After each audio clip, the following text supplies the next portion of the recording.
Published 2032 Eastern Daylight Saving Time, the 30th of March 2019. Updated 2032 Eastern Daylight Saving Time, the 30th of March 2019. It was one of the BBC's best-loved shows, and propelled its lead stars Benedict Cumberbatch and Martin Freeman to superstardom. And the 47-year-old star, who played Dr. Watson opposite the 42-year-old Sherlock Holmes, said fans were adamant the show would see the two lead characters come out as gay.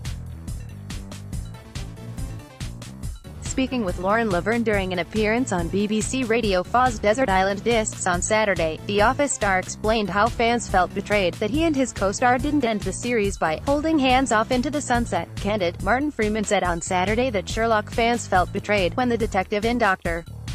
Watson didn't come out as gay and run off into the sunset. In the final episode, Martin was discussing the impact of the show, when he said, "The reaction can be quite intense.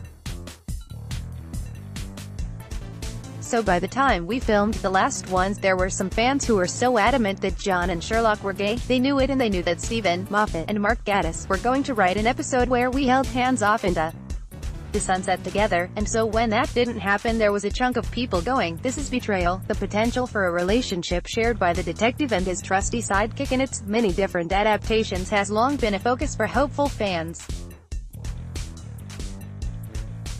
Although it wasn't depicted on screen in the BBC show, some viewers would use fanfiction and art as a way to create versions of the characters in the throes of romance. Under the fandom name John Luck Hopes, Martin was discussing the impact of the show when he said, "By the time we filmed the last ones, there were some fans who were so adamant that John and Sherlock were gay on the show." Writers often included jokes or comments to suggest John and Sherlock were viewed as a couple by others, even though the creators have repeatedly said they were not gay in the show. The third season's first episode, The Empty Hearse, also included a scene where Sherlock and his arch-nemesis Moriarty, Andrew Scott, almost kissed. While the characters never locked lips, and it was quickly revealed that the scene was actually the figment of a conspiracy theorist's imagination, the scene seemed to be a reference to viewers' desire to see a gay couple in the show, teasing fans. The third season's first episode, The Empty Hearse, also included a scene where Sherlock and his arch-nemesis Moriarty, Andrew Scott, almost kissed. In 2015, fans believed that Benedict had outed his character as being gay while appearing in a Nerdist podcast, in which he said Sherlock had a different taste in the sex of his partners, while comparing the detective to Doctor Who. But, following online reaction to the actor's comments, show co-creator Stephen told Entertainment Weekly, "We walk into that one all the time. It's a funny thing when a character for over 100 years has been saying, 'I don't do that at all.' He's been saying it over 100 years. He's not interested in sex.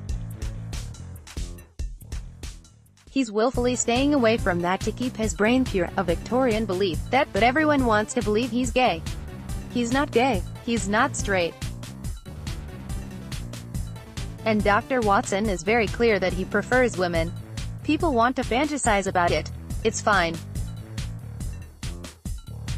But it's not in the show. Martin also told fans the characters were not actually ******ing during an appearance at the Raindanced Film Festival in 2015, where he hit back, "It is possible for people of the same sex to have a deep friendship without being attracted to each other. People are attracted to each other in all sorts of ways. You don't necessarily want to sleep with someone because you love them. They respect each other, they bring different things to their friendship. Sparks could fly." The potential for a relationship shared by the detective and his trusty sidekick in its many different mediums has long been a focus for hopeful fans.